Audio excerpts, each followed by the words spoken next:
When we talk about consciousness, let's quickly define our terms. I see consciousness as the experience of what it's like. It's distinct from intelligence, which is the ability to make models, typically in the service of control. And intelligence, in turn, is different from rationality, which is your ability to reach goals once you've found them, or from wisdom, which is the ability to pick the right goals. Sentience is the ability of a system to act on a cohesive model of the universe, including itself and the relationship that it has between the universe and itself. So basically, it's a system that knows what it's doing.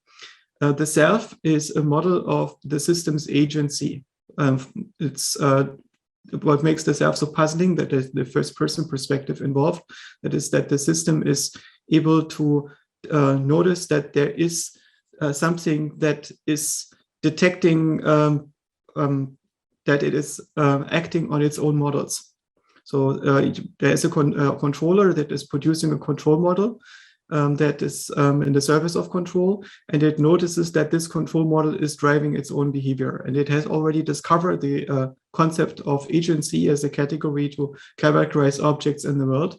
And once it notices that there's a particular agent in the world that is using the contents of its own control model, I think this is when the self of the system forms.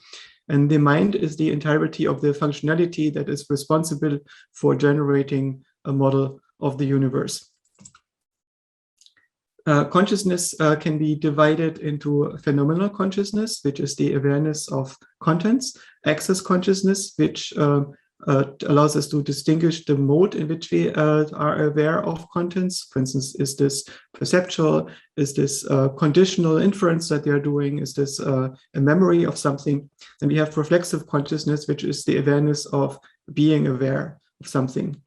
And this is different and somewhat separate from the first person perspective, which is a perspectival awareness of one's own agency. There are famously many takes on consciousness. For instance, the idea that physicalism, the notion that there is a causally closed lowest layer of the physical world, and everything that we observe is emergent over it. Idealism maintains that this perspective is wrong.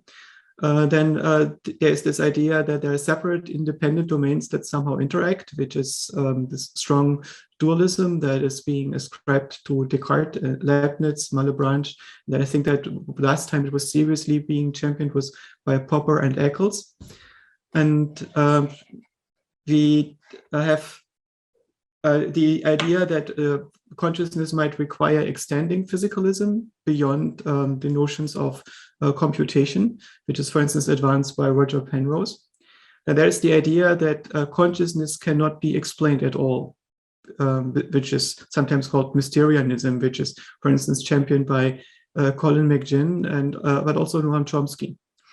And then there's this pragmatic notion that consciousness is something that we don't yet completely understand, but that there is no deep puzzle that needs to be solved separately, but it's going to fall into place if we continue to study the function of the mind. And in the meantime, let's not talk about it too much. It might even be unscientific to talk about it too much. And this is something that is in some sense implicitly being done by many people working in cognitive science and AI.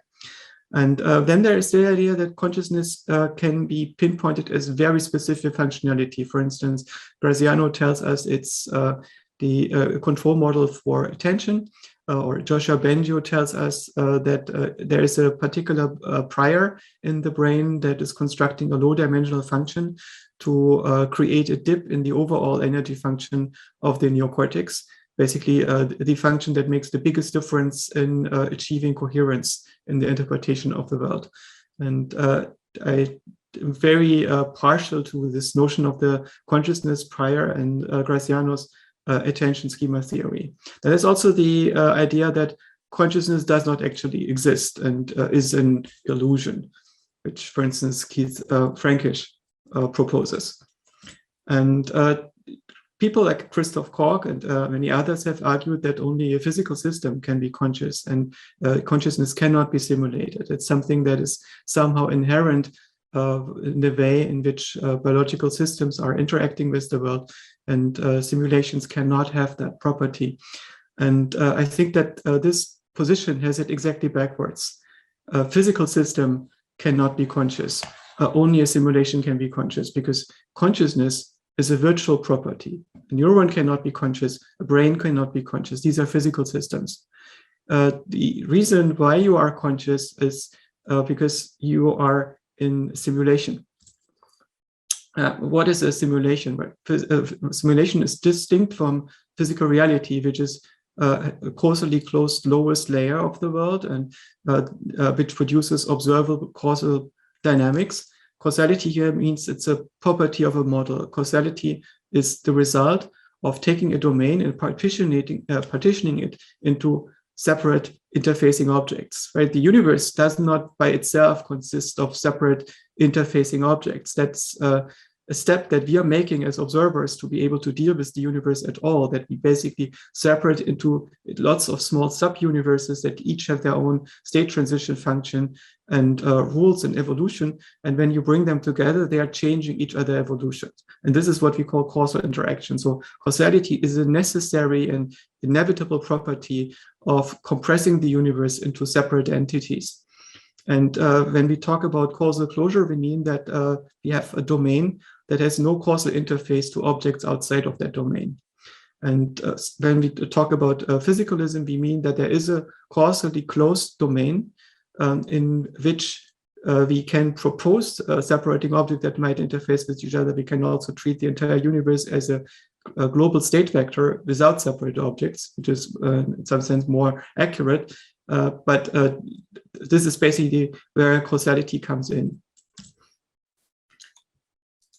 Simulation is equivalent in its structural and dynamic properties to what a simulation recreates. But the internal structure that produces the simulation has a different causal form. So for instance, when you look at a computer game, you are looking at a simulation of a circumstance that might be similar to the physical world, right? You could be in a 3D game, the simulated physics, and it's that works very differently than the physics in which you actually live, because it's being implemented as some kind of computer program on a CPU. It's a very different causal structure. And this decoupling of the substrate dynamics and the observable dynamics, the causal dynamics that are being recreated by the simulator, typically require that the simulator is Turing complete. So you have some kind of computer that is able to produce arbitrary state transitions to allow you to produce the system dynamics that you want to have in your simulation. And then we have the notion of a simulacrum, and the simulacrum produces equivalent observables, but there are no underpinning causal dynamics that would allow you to interact with the system. And an example for a simulacrum is, for instance, a movie. A movie produces observables that are similar to the underlying structure. But for instance, such an animation doesn't have a causal structure by itself, right? It's just a sequence of observable phenomena that look to you as if you were interfacing with that thing, but you cannot change its interaction because it has no underlying causal structure.